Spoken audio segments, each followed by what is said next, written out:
I feel that from my own personal experiences, from talking to brothers in the community, and from what other people have said, whether it's having spoken to me or just airing their views on social media, that there seems to be this massive problem that there's this expectation that regardless of how much religion is there, that there should be a financial background that this person has. So, for example, you mentioned that if a guy comes to you and he proposes to your daughter, and that he sees religion is good and he has a plan, that you would accept him.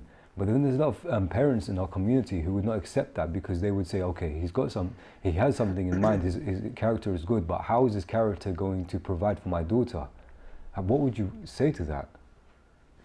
I mean, when I mentioned the plan is not the finished product, of course, but in the plan there is financial independence, hopefully on course of the plan. So that's what I meant by it. Demanding that the person who comes for your daughter is already established financially. I would just ask, were you established financially when you went to marry your wife? And in some cases, yes, the answer would be yes. But for most cases, I find that no, most of the young men that want to get married, they're not exactly at that stage in their life where they have complete financial independence or can offer the best life to the sister. But we have to be conscious that if a girl is living a certain standard of life already with her family, is it fair that I come along and then I bring her down to another standard of life? I mean, even Islamically speaking, jurisprudentially, that's questionable itself. What kind of standard are you talking about? I mean, she lives a standard of life that she's used to with her parents and her family. Then someone comes along and takes her into his home, but he can't provide for her in the way that she's used to. But what if she's okay with that? If she's okay with that, that's different. That's brilliant. Obviously, it does depend on the person. And I totally get what the brother is saying. You know, you can't take somebody out of their comfort zone. But then having said that, you should be aiming to get involved in marriage purposes with somebody who's strong-minded and who's not going to be able to adapt. People need to adapt. Marriages, you need to have this ability to adapt. And I mean, I struggled a lot throughout my, the whole proposal process and what have you. And I had to... Culture was a big issue. A lot of people came in, a lot of these parents of these girls. Do you think any of these issues have any realistic elements to them? Some of the stuff I was about to mention, no. For example, and I'm going to say it out there, there is confusion, there's misconceptions. For example, someone who is a Sayyid cannot marry a non-Sayyid, which is incorrect in the eyes of God, in our Islamic religion. I mean, the Maraj they've already said despite them having said all this, but then who are these people? There's quite a number of them, and if you go onto these marriage proposal websites, and some specify Sayyid only, or they have to go, or some say I am non-Sayyid, so please know that beforehand, because they're so nervous about it, because probably they've been through this process. I know I've had at least one or two come along the way before when I was looking for one. And then this is the ignorance, right? I'm going to say this because it needs to be said, and it's something I personally experienced this. I remember one of my family members, relatives, asked someone else about me. I have a boy, he's looking to get married. You have a daughter, etc. You know how it goes in our community. They didn't meet me. They didn't talk to me. They had some preconceived notions of how I am, and one of the objections, was that I wear glasses. Why? Why was that an objection? You tell me. I mean, I was thankful. I'm laughing, but it's so funny because it was funny and frustrating. Yeah, exactly. It was funny to me as well, and I was actually thankful and relieved that we never went ahead with those types of people. You want to steer clear of these types of mentalities, and I don't know. And they obviously live in the UK. We're not even talking about medieval times. That's the sad thing. You encounter a lot of these mentalities within the UK.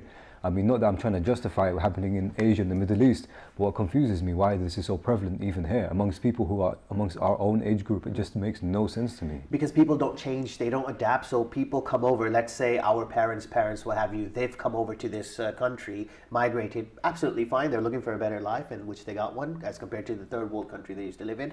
Nothing wrong with that. But then when they came, they only mingled with amongst their community men. They never really took the effort to learn English. They never really got involved with the other communities out there. Whether that's, I'm not even talking about, you know, the English. I'm talking about, let's say, Pakistani, and then Arab, and then Persian. I know they felt comfortable going to their own mosques, and they feel comfortable. Which is natural. Which is natural. Yeah. But that doesn't mean you don't endeavor. You don't go out and enhance your knowledge and enhance your awareness about what's going on. This is a problem especially prevalent when it comes to Islamic converts. And definitely, a friend of mine, actually, who is a professor of Islamic studies, and recently he went to Pakistan. He's a convert and he's not married, and he spoke to me about the difficulties that converts face in the West. And we were speaking earlier, and he's now in Pakistan, in Lahore, and he's teaching Islamic studies at the university in Pakistan. But he is surprised right now because he told me he found a whole Chinese community in Pakistan who have become Muslim. About 40% of them have become Muslim, they're workers. And they have married into the Pakistani community, so there are a bunch of half Chinese, half Pakistani children running around. And he was surprised, and so was I.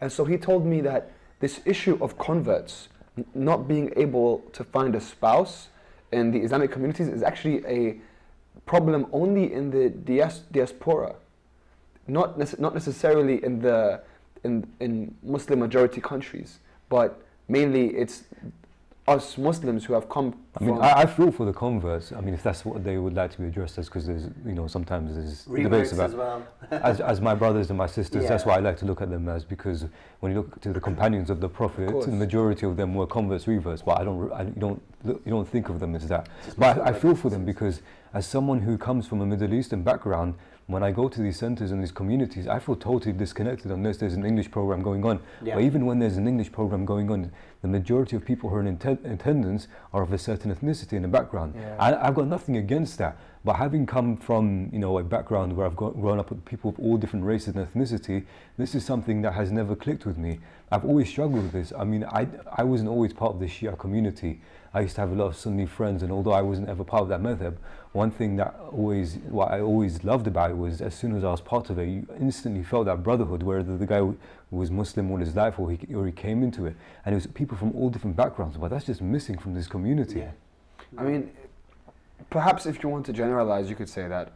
But I find in various individuals, they are very welcoming and open. It's just perhaps those individuals are rare to find. It's not an issue of looking at the people and say, oh, you know, oh, you guys are Arab, Pakistani. I think we haven't engaged with different communities. So with the African Islamic communities, we haven't engaged as much. Whereas, for example, when you find sheikhs, African sheikhs that come and speak in Shahr Ramadan and Muharram, you realize there are a lot more people in the crowd with darker skin, because they feel that they can relate to this person who has gone. But again, you don't, so the white man's sitting on this big chair and we all have to sit under him. It's different when it's the black man. You don't feel that inferiority, and that complex might still be alive in people, and they might not feel comfortable, or they might feel judged when they come into certain communities. And obviously, like, it's known, the Arabian culture, I can speak for myself and what I have experienced, is a very racist culture, unfortunately. Ultimately, we need to come back to faith and come back to Allah subhanahu wa ta'ala and see the religion as the defining factor in each person. In the Quran, Allah subhanahu wa ta'ala says, أَكْرَمَكُمْ عِنْدَ اللَّهِ أَتْقَاكُمْ, that the most noble of you are the most God-conscious of you. So Allah judges us by our taqwa, our piety, our God-consciousness, and that should be the measurement.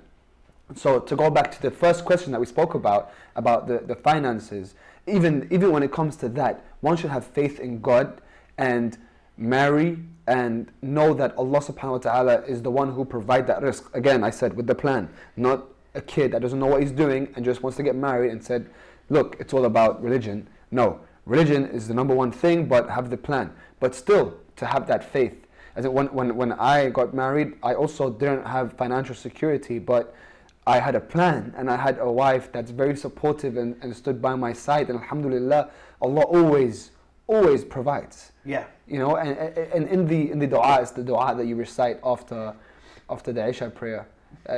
ليس لي علم بموضع رزقي. You know, I don't know where my rizq is coming from. I don't know if it's in the skies, if it's in the sea, in the land, but I know it's with you, and you are the one who gives it out. And if we just acknowledge that ultimately and know that no matter what I do, my rizq is already set for me. Allah is going to give me this, whether I like it or not. You know, and if the ant gets its rizq, the ant doesn't worry about its risk. And as we're giants moving around and the ant is walking by and it knows it's going to get its food, we should also have faith in our Lord that He will provide us. And that shouldn't be something that should stop us or stop someone from accepting another to get married. Because what usually happens is you're expected to have a formal level of education, then you're expected to have a job where you earn this much money, then you can get a house like and this. The wedding and the ring and the extravagance. And it's like, who are you trying to please? Yeah. You know, of course, at the end of the day, I appreciate that, you know, my parents, I'm not even saying that this is their mentality, I'm just saying in general. Yeah. I appreciate that they're looking out for us. But at the end of the day, sometimes I feel like they've forgotten what it feels like to be in our situation. Well, you can't blame them. At the end of the day, right now, so many divorces happen because of issues to do with finance, you know. Yeah. So many couples argue because the money isn't there, and this is a reality, and we can't escape that. And our parents, they want to protect us from that. They don't want us to fall into that. And so we also have to consider that reality before taking that step, which is why I always say, have a plan, have a plan, have a plan. How far would your plan go? Plan as far as it could. Be very specific and very ambitious, and plan as if you'll live forever, right? But act as if you'll die tomorrow. I think what a lot of brothers need to do is, you know, they need to just step up and speak to their parents and tell them, listen, I know how you feel, this is how I feel, this is my perspective, please just meet me halfway. Yeah. And I think if we actually take that step, then we'll find, you know, the results are much more fruitful. It's not always the parents of the woman, by the way. Yeah. Lots of the time it's the parents of the man. No, that's what I'm saying. That's what I'm saying, yeah. And so we should, a son should be able to sit down with his father and actually express himself to the father in all honesty. That's where communication comes in, and it's key that you must have that friendship, that bond to be able to go to your dad, and the father should be able to go to this. You must have the confidence. The confidence to do it. Not in an aggressive way, but just that this is, I know what I need. I know, you know, I know about myself. I know what I want out of life. I know, you know, what I want out of this. But not everybody's like you, though. Some people don't have that confidence to go to their parents. Or the relationship. Or the relationship, exactly. It's like, my dad doesn't know. He's an old man. He wouldn't understand me and what I'm going through right now. I'm just talking from personal experience, because if I were to have approached my parents without having all this confidence within me, they would have just shut me down. But it's because that level of understanding I had of myself and what I wanted, they were able to understand me. So maybe that's step one for a lot of people, to create that confidence within yourself, so regardless of the situation. If we can sum up the courage to really be honest with our parents and sit down with them, and when young brothers come to me with this issue, I always tell them, like, have you spoken to your dad, for example? And he says, no, but I can't speak to him about this. And I was like, try, why not? Sit down with him and tell him, Baba, I really need help with this. It would mean so much to me if you would be by my side and not leave me as an orphan. You know, I want to go into this house with my head held up high. Definitely. And my father, who I'm proud of, is by my side. And I think such words coming from the heart land in the heart, and hopefully the father is moved and supports his son. How can he not be? That's his son at the end of the day, 100%. I mean, unfortunately, a lot of the time, the son runs into a dead end, right, when he doesn't have that relationship with his father. Sure. I mean, go out, seek these proposals, visit people, visit the parents, have conversations, get to know one another, but at the same time, in the background, or even in the forefront, however you work, do dua, supplicate, be sincere to yourself, be sincere to Allah, and just tell them what you want, what you're looking for, obviously within the boundaries, you know. Don't ask for a supermodel, because beauty will deteriorate. Make sure that ask for a supermodel in akhlaq. Exactly, ask akhlaq. That's a beautiful thing. Akhlaq is it, I'm telling you, because you begin to really like the individual. On narrations, that's what they say. Deen and akhlaq. That's it, deen and akhlaq, because the inner beauty will always supersede any other external beauty there Yes, is. of course. Guys, we've gone deep, but that's all we have time for today.